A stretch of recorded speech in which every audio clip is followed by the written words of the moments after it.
안녕하세요. 김성겸 목사입니다. 산돌 성경 읽기에 오신 여러분 환영합니다.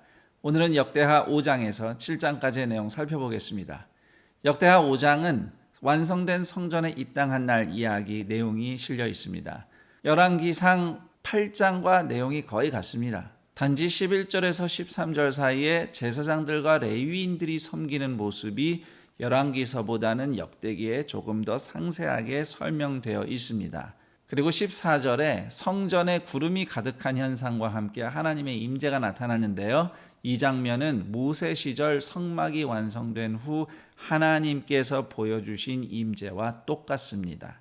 역대하 6장은 완공된 성전에서 솔로몬이 하나님을 찬양하며 거기에 모인 이스라엘 백성을 축복하며 그들을 위해 기도하는 이야기가 실려 있습니다. 우선 1절에서 11절을 보면 이스라엘 백성을 축복하며 성전 건축 과정을 회고하고 있고요.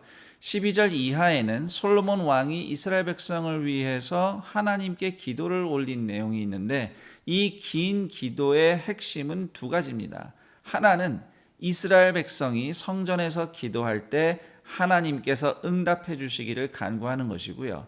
두 번째는 혹시 나중에 이스라엘이 범죄해도 용서하시고 그들이 회개하며 부르짖을 때 그 백성을 회복시켜 달라는 간구입니다. 이처럼 이스라엘을 대표해서 하나님을 찬양하며 또한 이스라엘을 위해서 하나님께 중보하는 솔로몬 왕의 모습은 장차 오실 메시아께서 하실 사역을 잘 보여주고 있어요. 특히 죄인의 속죄를 위한 솔로몬의 기도는 십자가 위에서 죄인들의 용서를 위해 기도하신 예수님을 떠올리게 합니다. 42절에서 솔로몬은 기름 부은 자에게 하나님의 얼굴을 돌리지 말아달라 이렇게 기도하거든요. 그런데 기름 부음 받은 하나님의 종 메시아 예수님은 십자가 위에서 하나님의 얼굴을 볼 수 없도록 버림받는 고난을 당하시고 죽으셨습니다. 그 덕분에 우리는 민수기 6장의 제사장의 축복처럼 날마다 하나님의 얼굴이 비추어지는 은혜를 누리며 살게 된 것입니다. 역대하 7장은 솔로몬 성전 제단에 하나님이 불을 내리신 일과 솔로몬에게 주신 하나님의 약속이 기록되어 있습니다. 우선 1절에서 10절은 하나님께서 성전 제단에 불을 내리심으로써 이 성전과 예배가 하나님께 연락되었음을 보여주십니다. 그러자 온 백성이 하나님을 기뻐하며 은혜에 감사하며 8일 동안 성대한 예배와 잔치를 이어갑니다. 레위기 9장 24절 보시면 모세가 지은 성막 번제단에도 하나님이 친히 불을 내리셔서 그 번제물과 성막을 받으셨는데요. 그때 이후 그 번제단에서는 하나님이 주신 불씨로 희생 제사를 드렸습니다. 이제 솔로몬이 지은 성전도 마찬가지예요. 그 번제단에 하나님이 친히 불을 내리심으로써 이후 모든 제물은 하나님이 주신 불길로 태워져 하나님께 올려지는 겁니다. 그 불길과 함께 온 백성이 하나님의 은혜를 찬양하며 예배하는 불길이 타오른 것이고요.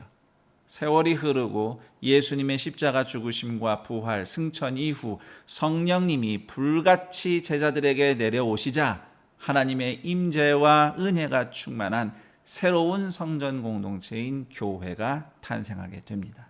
앞으로 일어날 이 모든 일들의 비전이 성전 제단에 임한 불과 그때 그 시절 예배에 잘 담겨 있습니다. 그리고 11절 이하에는 하나님께서 솔로몬에게 나타나셔서 약속을 주신 이야기가 기록되어 있는데 사실상 이것이 역대기의 핵심입니다. 솔로몬의 기도처럼 예루살렘 성전을 하나님이 받으실 것이며 이스라엘 백성이 재앙을 만났을 때 회개하면 하나님께서는 그 백성을 용서하시고 그 땅을 고치실 것이라고 약속하셨습니다. 그리고 솔로몬이 하나님의 율법과 규례에 충실하면 다윗 가문에서 다스릴 자가 끊어지지 않을 것이라고 약속하십니다. 그런데 성경을 읽을수록 솔로몬 자신도 그렇고 그 후손이 점점 불순종하는 모습들을 우리는 성경에서 확인합니다. 그리고 20절 이하의 경고처럼 성전이 버려지고 그 백성이 땅에서 쫓겨나게 됩니다. 그러나 이스라엘 백성의 멸망마저도 하나님의 살아계심과 정의를 보여주는 하나님의 뜻이라고 솔로몬에게 22절에서 말씀하십니다. 바라기는 오늘 이 말씀을 읽는 성도들의 삶은 순종함으로 하나님의 은혜 가운데 함께 동행함으로써 하나님의 영광을 드러내기를 축복합니다. 하나님께 불순종함으로써 멸망한 반면교사의 사례가 되지 않기를 축복합니다.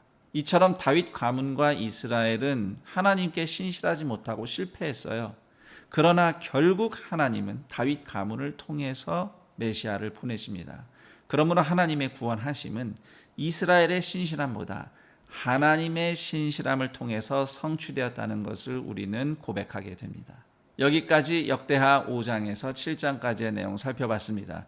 그럼 전 여기서 인사드리고 내일 그 다음 내용과 함께 여러분 다시 찾아뵙겠습니다. 감사합니다.